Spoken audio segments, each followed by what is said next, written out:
Cat and Mouse Astrology. Welcome to the new moon in Sagittarius, December of 2021. Almost 2022 now. So how you doing? How am I doing? Yeah, how are you feeling this new moon eclipse?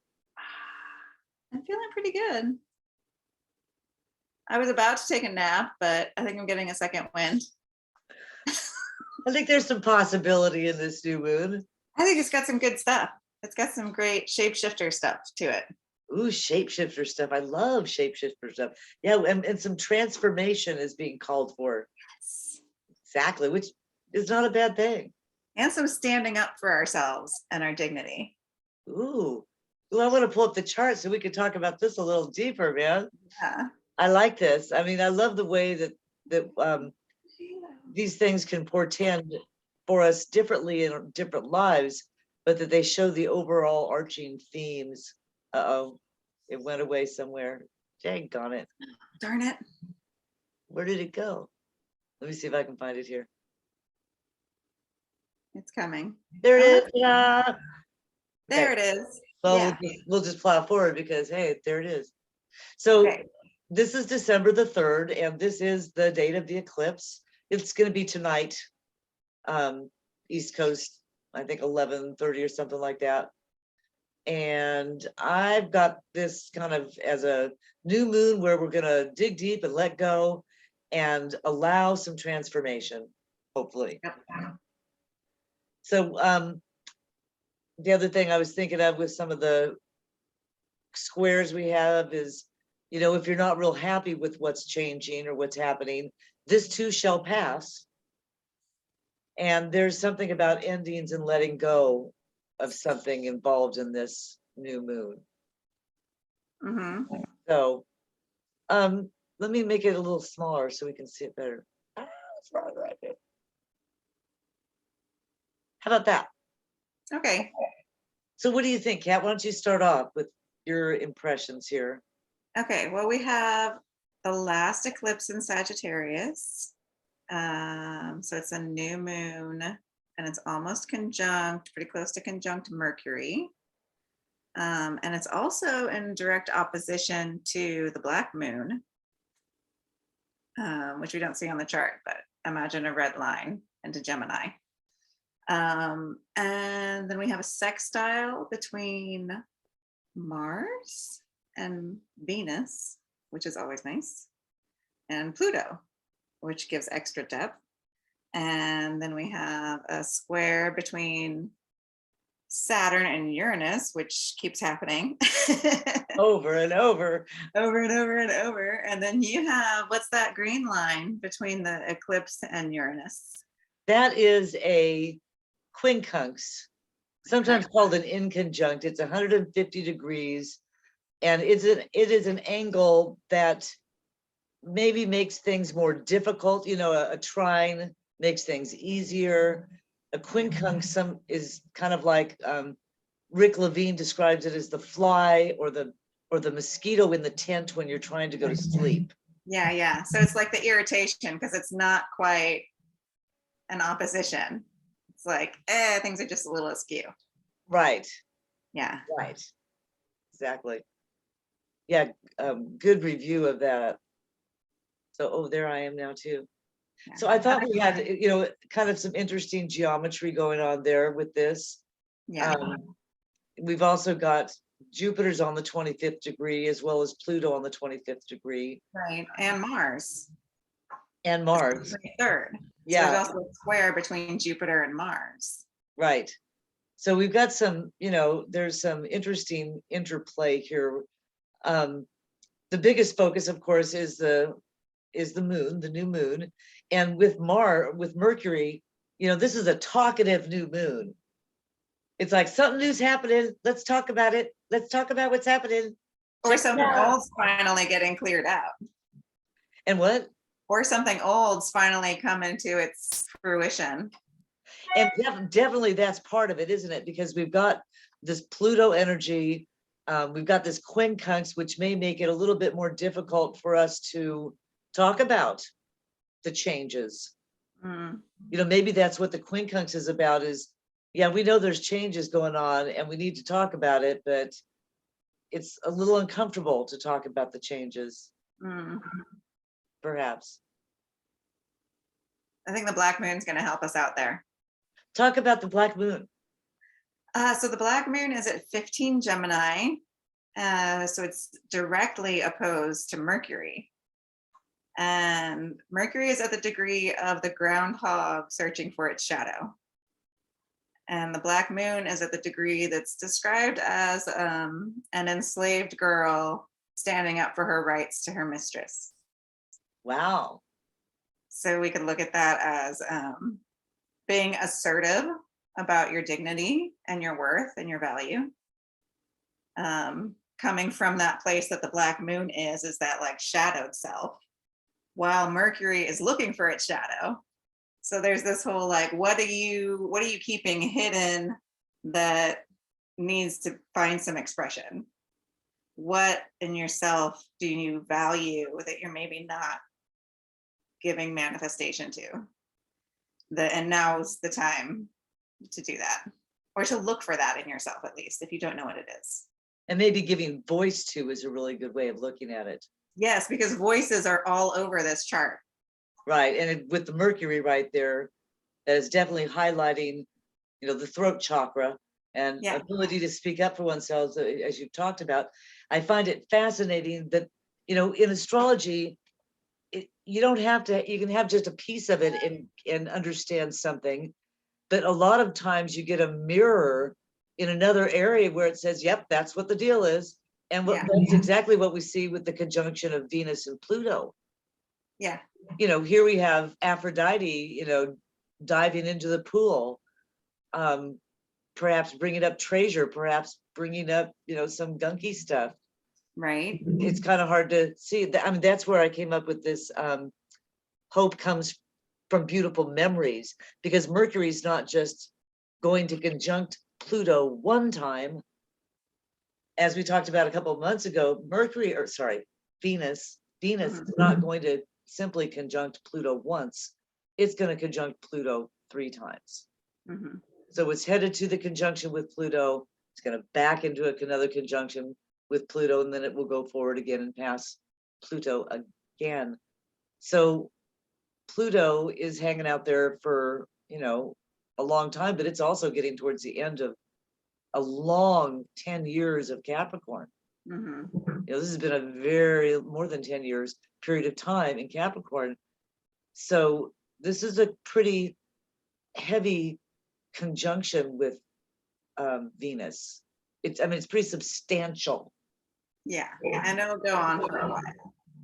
Yes, this is at least 2 weeks that they're essentially conjunct. The whole time. Beautiful. Yeah. When Venus is conjunct Pluto. Well, the other thing I like about this is, again, how it mirrors what you were just talking about with the black moon. An opportunity to take a look at and transform energies that maybe we haven't wanted to look at. Maybe that talent you're dusting off the shelf, that you hadn't been doing for a while because of whatever. That's right. And now you're going to get it out and start working it. And there's some beauty that comes from that. But you have to revisit the past. Venus is retrograde. We're going to have to go back to old loves, old memories of, good memories that we've had in the past.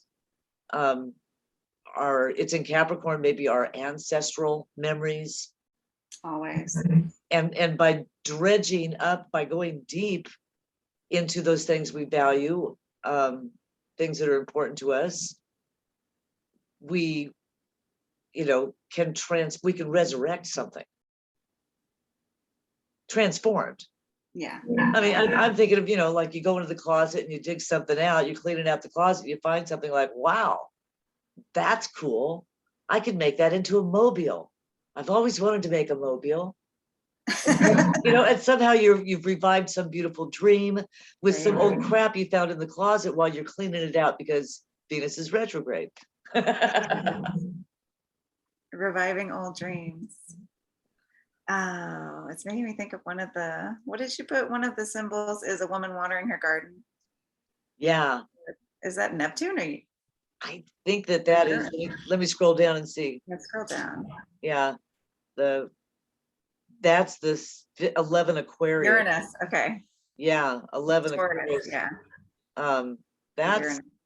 we're starting to get into this more powerfully now. That's why I drew the line redder and bigger, and Yeah. because we're within now 3 degrees of this. Right. So we're within 2 degrees right now, and it will be exact on December the 24th, 5th. Okay. So this is what we get for Christmas. Merry Christmas. It's going to change Well, your so a life. woman, so Uranus is a woman watering her garden. And I just want to remind everybody that the theme for the year from the Aries new moon was the gate to the garden of all fulfilled desires.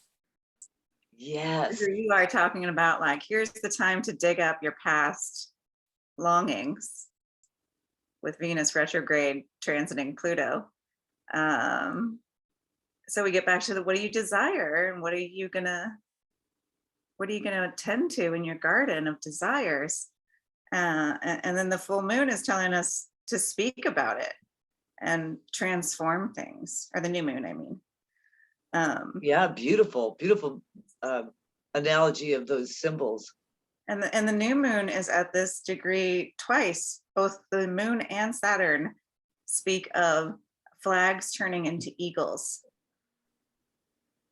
Right. Both the new moon and Saturn. Yeah, I Today. noticed that too. I thought, wow, that's pretty cool.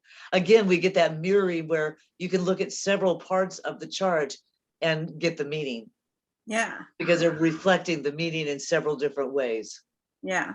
But the sun and the moon are at the flag turns into the eagle that then turns into the rooster that crows and heralds the dawn. So it's that like throat chakra, use your voice. Whether it's the new moon or the black moon, it's use your voice. Yeah, use your voice. That's really, yeah, that's why this feels like a very powerful moon. And even with that Uranus Saturn square, it does feel like, a good time to let go, even if it is thinking this too will pass and just kind of bear with it for some time. We still have another hit of these two planets before they move away from each other for the rest of our lives. Because so these are long motion changes, long term, how do I want to put that? These are big changes that impact us, in this couple of year period of time, but they're not going to happen again in our lifetime and maybe for many, many, many, many years. Saturn is the faster moving planet. It will eventually catch up and pass Pluto, pass Uranus, and keep on moving. It's about 3 years in each sign. So we've got 2 more years of Saturn in Aquarius, but very shortly, Jupiter is going to be moving forward into Pisces. Being through Pisces, just boogieing through Pisces. A last little dip of the toe in the water or air of Aquarius, and then boogieing right back into Pisces. So we're, it was kind of like Jupiter just stepped in to help out, in Aquarius, help out with, make things not be quite so harsh with Saturn there. But everything's now moving forward. It feels like what was stuck is starting to become unstuck. And if I were to put a time frame on, well, when's it actually going to get completely unstuck?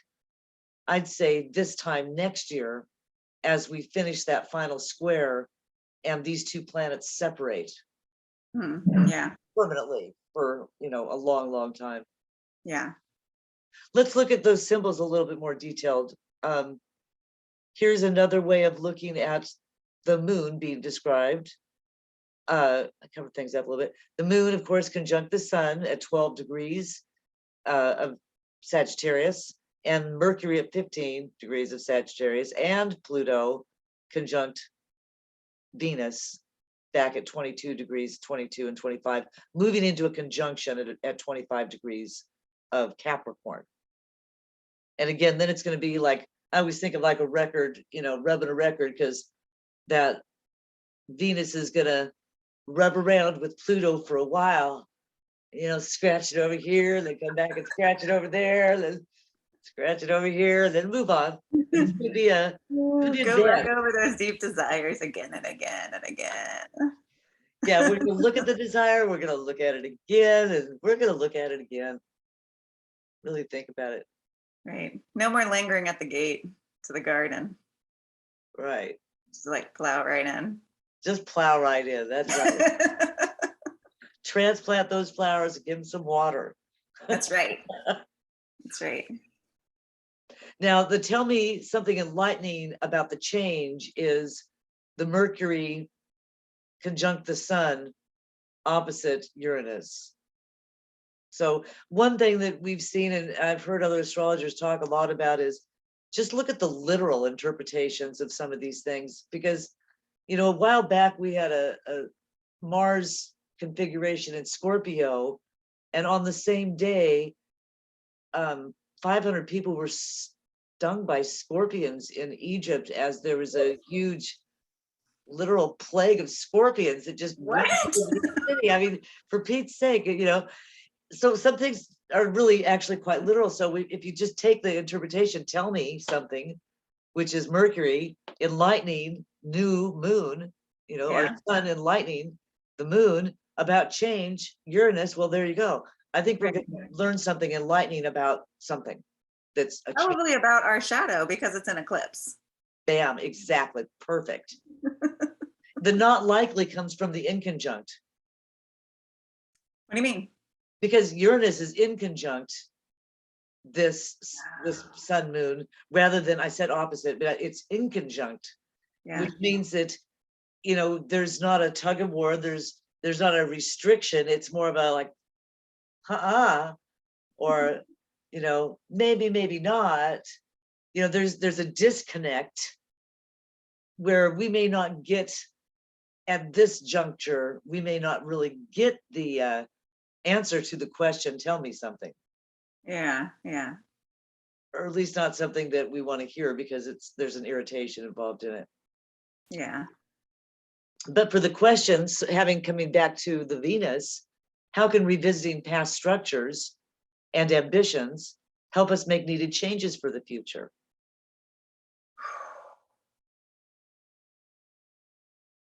And we've got some time here. This is from December 3rd here today through the full moon in Sagittarius in June. Yeah. Okay. So I like that these are long cycles. yeah, let's take a look at those Sabian symbols again. I mean, the flag turning into an eagle, where did we see that again? Describe that again, because we just had that. We just had that, and it must have been this Saturn, something going over Saturn, because a flag turning into the eagle is 9 Aquarius. And that's where Saturn is at. Exactly. We must have just been there. Yeah. 15 Aquarius, no, 12 Sagittarius is a flag turning into an eagle that then crows, or that then turns into a chanticleer and heralds the dawn.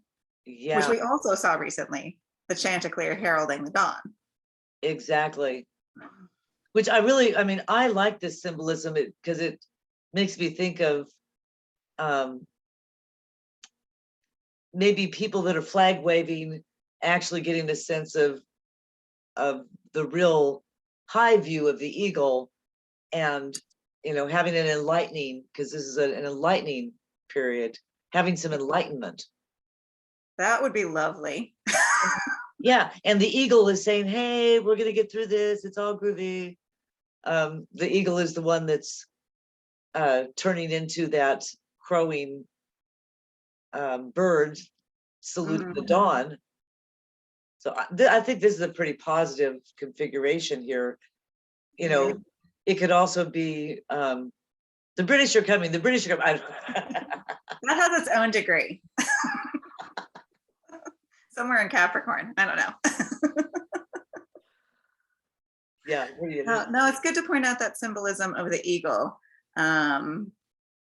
which is about higher perspectives and seeing bigger pictures. So it would be nice. It would be nice if the flag waving tribalism that we often have to deal with in this country could learn to see the bigger picture. Right. Right. The symbolism is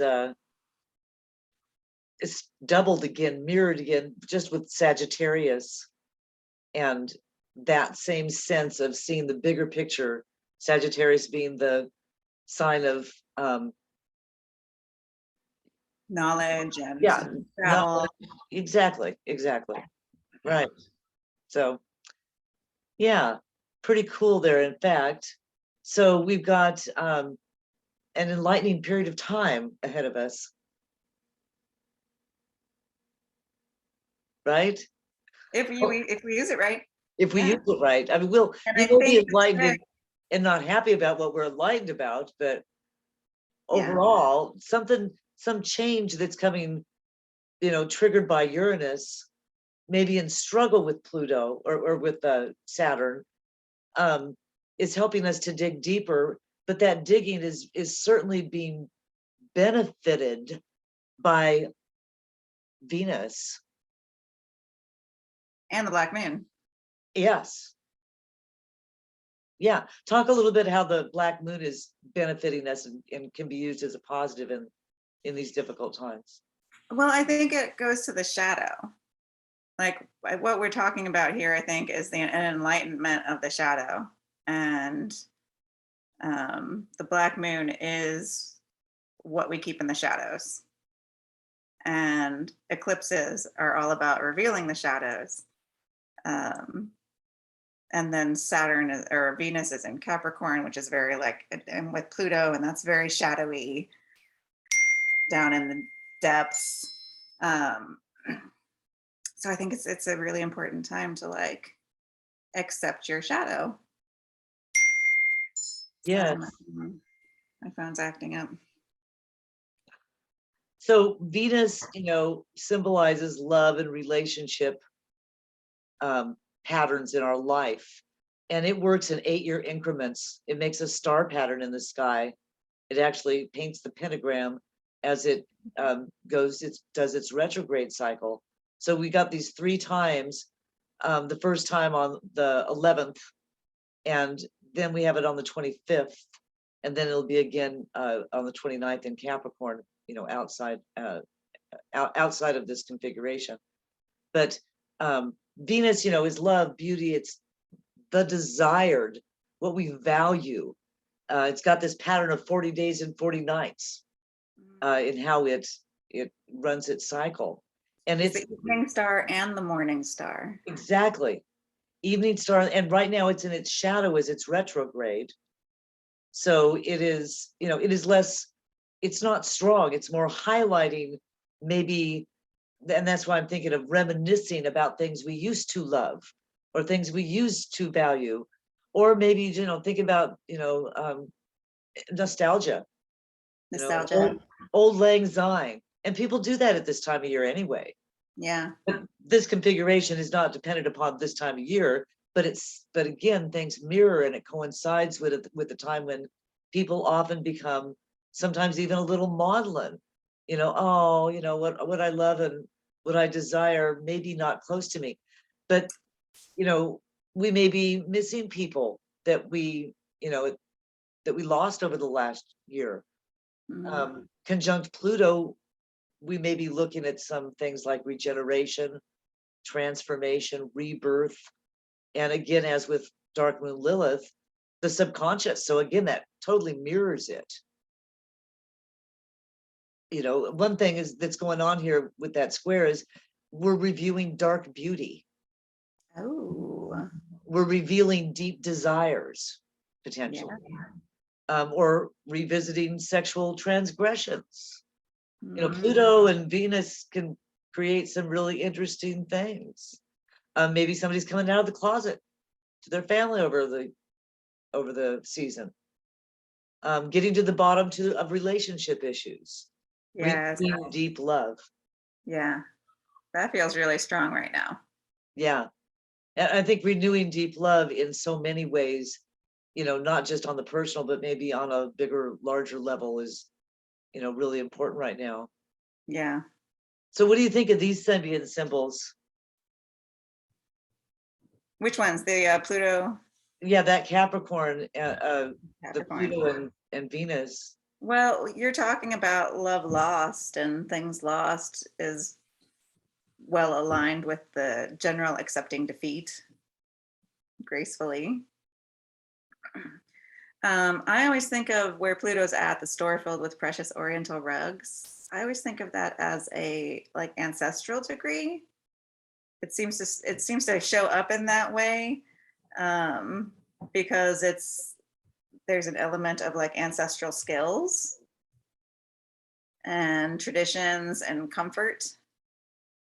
So maybe there's like lineage stuff at play. Yeah, it's fascinating, what we value from the past may be memories. The Oriental rug may signify those memories we were talking about Mhm. of a past. I hope it doesn't get, I mean, there's two different ways that one can think about past memories. One can be so into them that one doesn't want to change for the future. One can be hung up on a traditionalism or a perceived good old days, to their detriment and to the detriment of society. Yes, Seeing true. that. But also remembering those values we had in the past, and God, I swear we've had this conversation before, seems to, we can bring the value from the past into the future and carry it forward. So there may be things that we don't want to throw out babies with bathwater, for example. Right. But there's something interesting about that symbolism, because it's the Pluto that's on the precious rug, and that's the Venus symbolism. Right? A precious rug is very Venus. Very It's Venus. sensual and beautiful and well made, and accepting defeat is very Plutonic. yeah. So just Yeah. a really, the symbology of this whole new moon is very serendipity is the word that comes to mind. Synchronicity. There's just something very mirroring about the whole thing. And again, we're coming down to this final dun dun dun. Here we are. We had the first one February 17th. The second one of this Uranus square Saturn's was exact on the 14th. Then we've got this one coming up at Christmas Eve or Christmas Eve. And then again in late October, essentially coinciding with the 2022 election cycle. Yeah. Ooh, change, baby. So the first one there, well, the Jupiter square Uranus, which kind of set all this off to begin with, gave us that January 6th insurrection. Right. Then we had Saturn square Uranus on February 17th, and that's when Trump was impeached the second time. Okay. So I didn't see what was going on the 14th.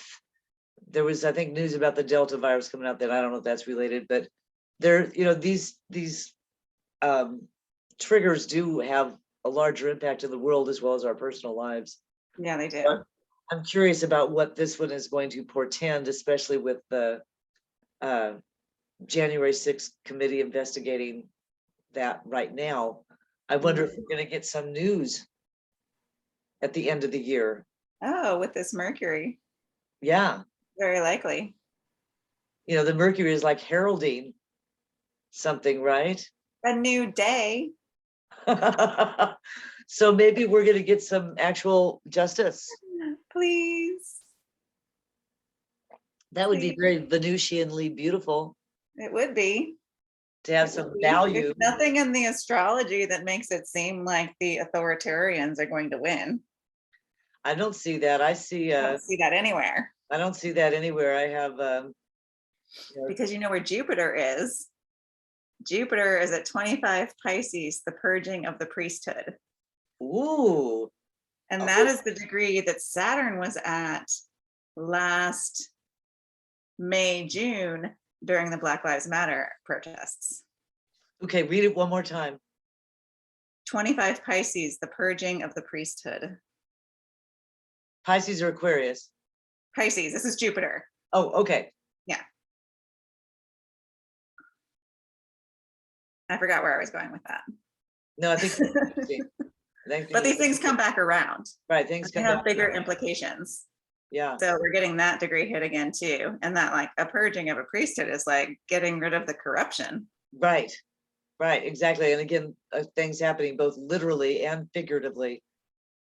I mean, I know that there was some story recently about that, in some location as well, where that is actually literally going on. Yeah.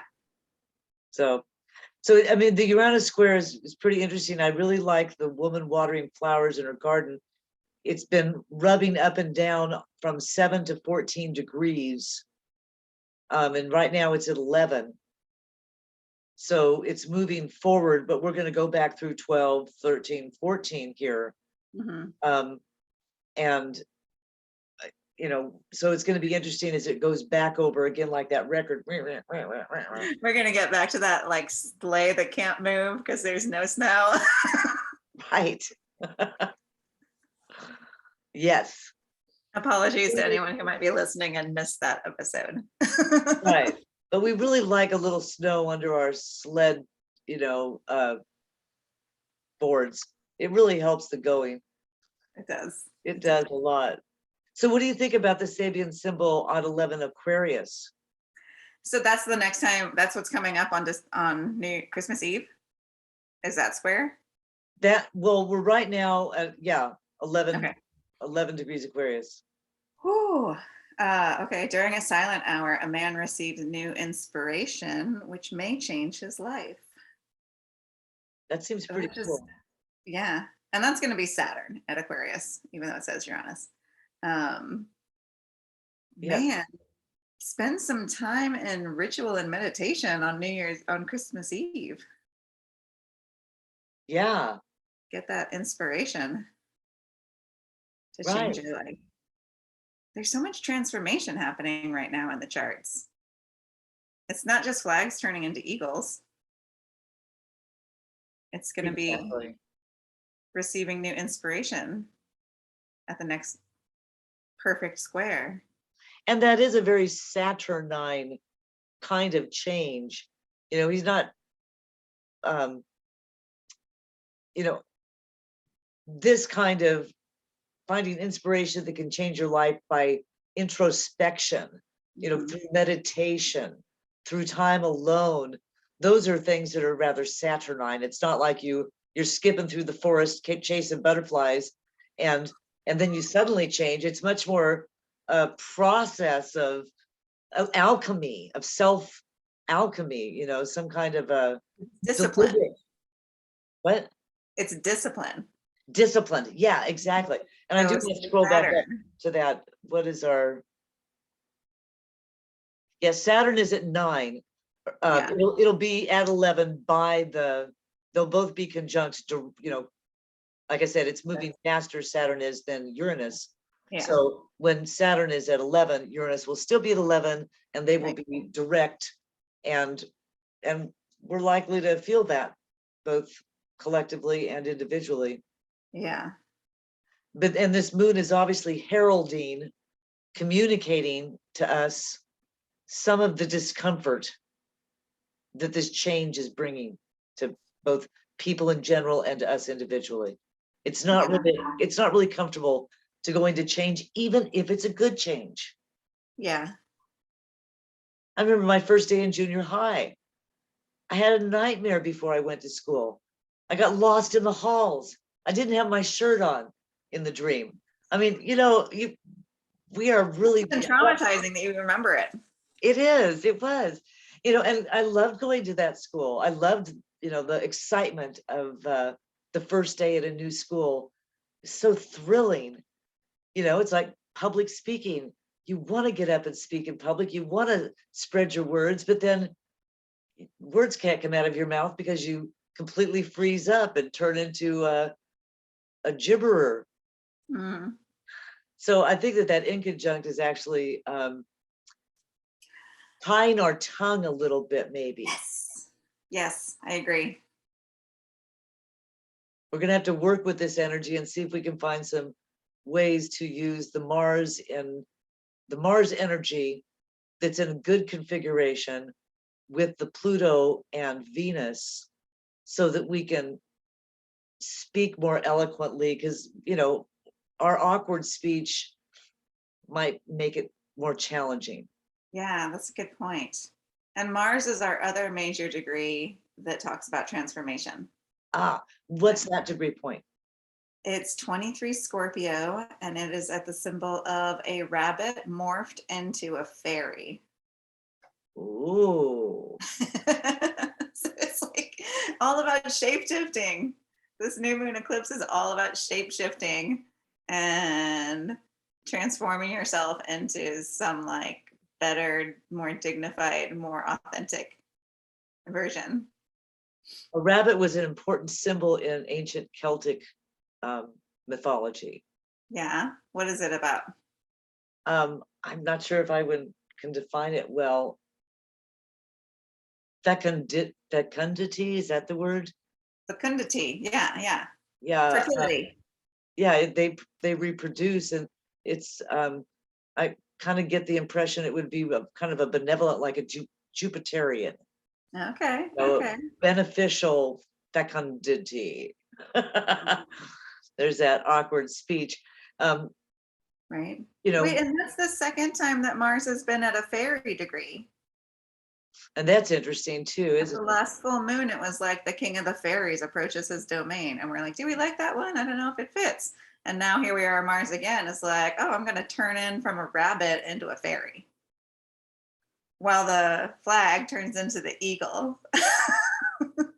Yeah, the transformation, the shape shifting is very fascinating, you know, and the mythology behind the shape shifting. That's what makes me think of Celtic mythology, you know, in the story of Finn, who stuck his finger into the salmon and sucked his finger and then transformed into the salmon, and then the salmon was eaten by such and such, and then that was transformed into the other, you know, even though you know the story, right?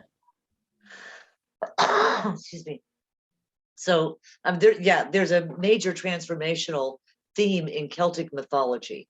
Mm-hmm. And it's symbolized by, you know, we see it in the animal motifs, where one animal has the tail of the animal in front of it, right? Or the intertwining vines. And it is, I believe, a representation of the end and the beginning, and the beginning and the end. Yeah. You know, and again, this too shall pass, but as we move to something new, we don't have to throw out those things that are beautiful, that keep us rooted to our sense of, you know, family and deep traditions, Capricornian values. You know, we can keep things and still move, right, and still move forward into the future. Yeah. But some things have to be let go of. Yeah, we can also purge the priesthood. Yeah. Well, I'm thinking of something that somebody brought up recently, that was not wanting to throw out the importance of their cultural heritage, whatever that cultural heritage is, in order to become part of a melting pot. Well, I don't think the United States or most places in the world have become actual melting pots. Instead, we're more like a patchwork quilt here in the United States, not a melting pot. But there is a way to let go of racism and still keep pride in our cultural heritage. Those two are not mutually exclusive. No, I was just talking to somebody about this like 2 nights ago or last night. We were talking about the hyper individualism in the United States, and why it's so hard to get people to think about the collective and the common good. And I was talking about how in this country, depending on like what community you're in, so many of us are separated from our lineages. You know, whether it was on the one hand, if you're African American, it's separation through enslavement and the trauma of that. But then on the other hand, Europeans, when they came here, also had to separate themselves from their lineages in an effort to buy into the white privilege and transform themselves from whatever European ethnicity they were into white Americans. Yep. And so much of what we see as this individualism is directly tied to the way that we don't have what other cultures have, and even Native Americans frequently will do this thing where you meet somebody and you'll go through your whole lineage saying who your parents and your grandparents and your great grandparents, and you go back as far as you can. And it's like people do this all over the world, like not us Americans, Well, right? But everywhere else in the world, Native they do that. Americans, and it's a way to, yeah, Native Americans do, yeah. 7 generations back, and look 7 generations to the future. You're in the Yeah, and middle. the point of it is to demonstrate for each other how we're connected. So you can know how you relate to whoever you're around. And because we don't do that as white Americans or Black Americans, we don't have that kind of, it keeps us from having that ability to see the collective and how we're a network. Right, and that does come to, you know, the way we're socially manipulated, if you will, through media and other things, school, to think about the world. That's changing. Yeah. And that's the big thing that we can all say, you know, both again, collectively and individually, is a revisioning of who we are as Americans. Mm-hmm. Are we the Americans who killed the Indians in order to steal their land and take their gold, or are we the Americans that had Thanksgiving and sat down and broke bread with a new people and they saved us? Which ones are we? And can we redefine ourselves? And I think that that's part of what we're looking to, and that's where the inconjunct comes in. You know, we want to make this change. A lot of us want to make a change to a new and positive future. And speaking our truth right now is a really difficult thing. And maybe even finding what that truth is a challenge as we move towards this, you know, new era, which will be completely new as Jupiter breaks free and moves into the new territory of Pisces very soon. And as Saturn breaks free of Uranus and moves into the new area of Pisces, you know, we're going to be moving beyond as Saturn moves beyond Uranus, we are definitely moving into a new era. Yeah. We're looking back on this as, you know, birth pangs of something, but there's going to be some change that's definitely permanently impacted all of us, both in the United States, I believe, in the world. Right. Personally. And when I look on Twitter, I don't feel hopeful, but when I look at the astrology, it seems so much better. Yeah, it does. And, you know, Twitter's just a, you know, there's a lot more going on than the Twitterverse. Yeah. Yeah. Like, oh, I hate people. Right. It becomes an echo chamber, I think. Right? Isn't Twitter an echo chamber after a while? So same oh with yeah, I mean, social media, it's just an echo chamber. I do like have a guilty pleasure of trolling forced birthers on Twitter. All right, I want to hear more doing about it this morning. It was fun and infuriating at the same time. Well, we all have to do something for fun these days. So good to find our joy wherever that, you know, especially wherever you have some Venus, in wherever your Capricorn is. Dig deep and find something that's beautiful, and that'll be something to hang on to while we go through this wee ride to change. Just water those flowers. Just water those flowers. Yeah. Want to add anything else? Oh, let me look real quick. I think that's good. I think we got it. Cool. Oh, well, Neptune. Okay. We didn't talk about Neptune at all. And Neptune had nice configurations with Mars this week. Neptune is at 20 Pisces, a table set for an evening meal. Oh, that's nice. But that is also completely symbolic with this time of year as we, last year, so many of us didn't get together with family because we couldn't sit down with family. I Right. imagine that a whole lot of people will be sitting down at a table. Read it one more time. The saving symbol. A table set for an evening meal. Perfect. Mm. I'm ready for that lovely evening meal. Yeah. With Making some me loved hungry. ones. It's Pluto and Venus sitting down together for an evening meal. Yeah, well, it's going to be a very deep and interesting conversation. Yeah. That'll be good. Watch those Candlelight. shadows. Candlelight. Candlelight. Yeah, That's right. that's right. Candlelit meal with maybe some deep kind of mysterious music playing or something really spiritual or something really interesting. I think it's a good new moon I think so too. to finish out this Sagittarius eclipse cycle. Yep. Then we move on, move into the future. Yay. Yay. Purge that priesthood. There's the priesthood. Turn rabbits into fairies and sit on nice rugs. Yeah. Well, good luck with your transformation, everybody. Yeah. We'll talk again at the full moon. Mm-hmm.